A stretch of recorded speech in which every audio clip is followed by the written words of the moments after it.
Halo semua, kita ketemu lagi dalam video pembelajaran. Materi pelajaran kita kali ini yaitu tentang sumber energi. Berbicara tentang sumber energi, coba kamu lihat dan amati bumi yang kita tempati.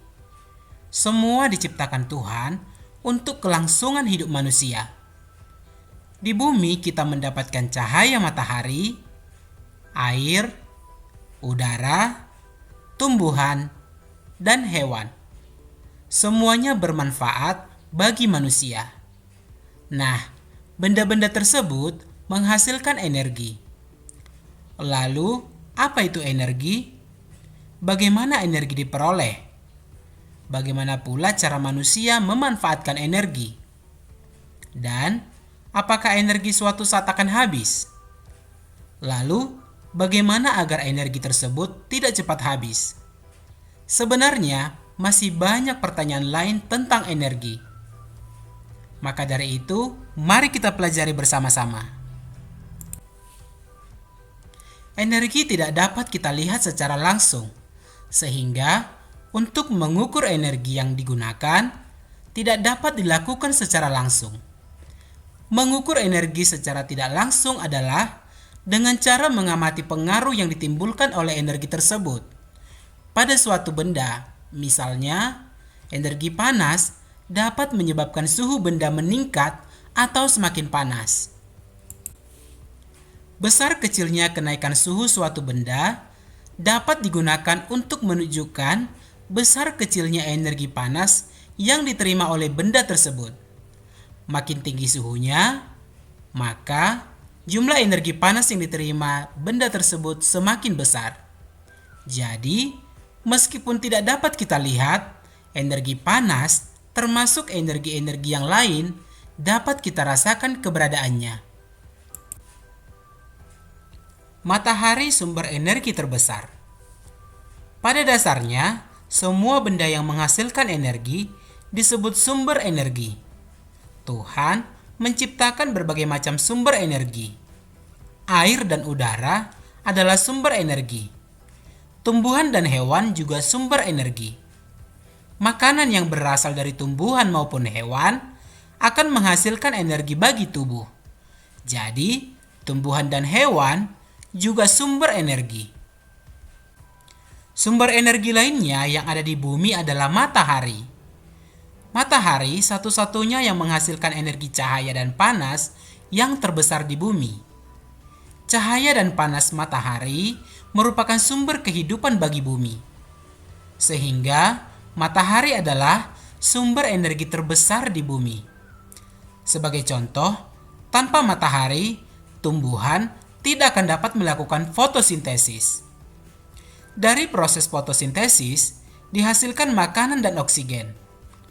Makanan dan oksigen sangat penting bagi kelangsungan hidup manusia dan juga makhluk hidup lainnya.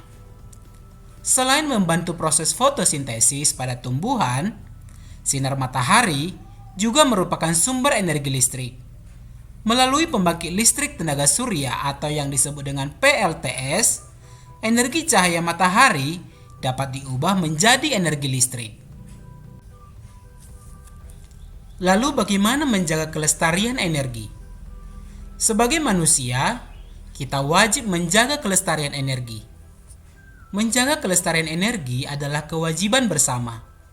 Contohnya saja, setelah melakukan kegiatan seharian, tubuh kita akan merasa lelah.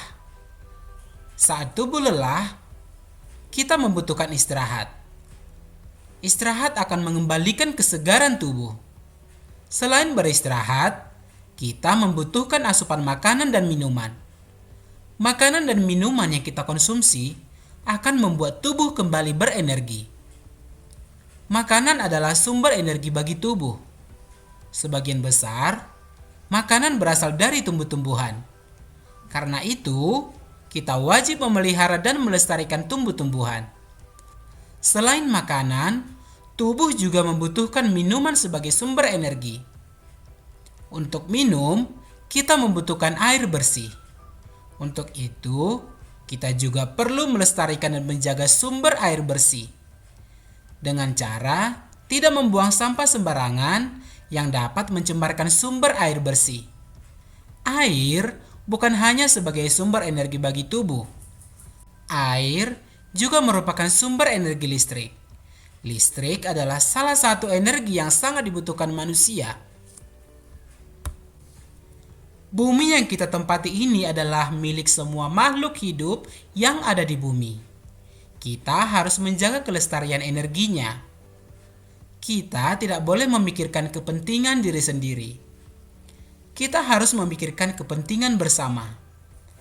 Karena jika sumber energi habis, maka kehidupan manusia akan terancam. Lalu, apa saja yang dapat kita lakukan untuk dapat melestarikan sumber energi di bumi?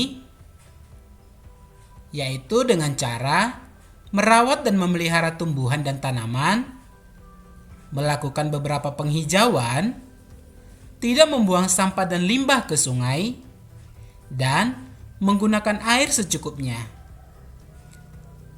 Marilah kita mencoba untuk menerapkan hal tersebut dalam kehidupan kita sehari-hari ya. Untuk mengetahui tingkat pemahaman kamu tentang sumber energi, coba kamu jawab beberapa pertanyaan berikut ini.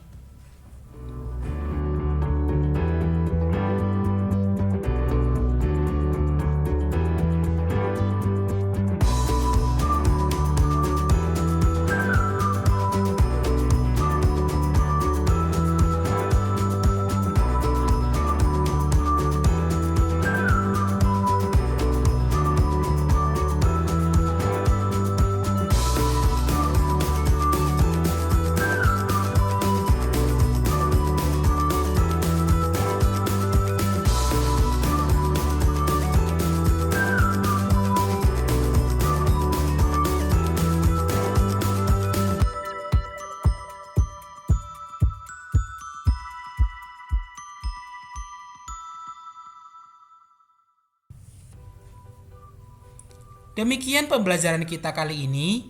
Sampai ketemu di video pembelajaran berikutnya.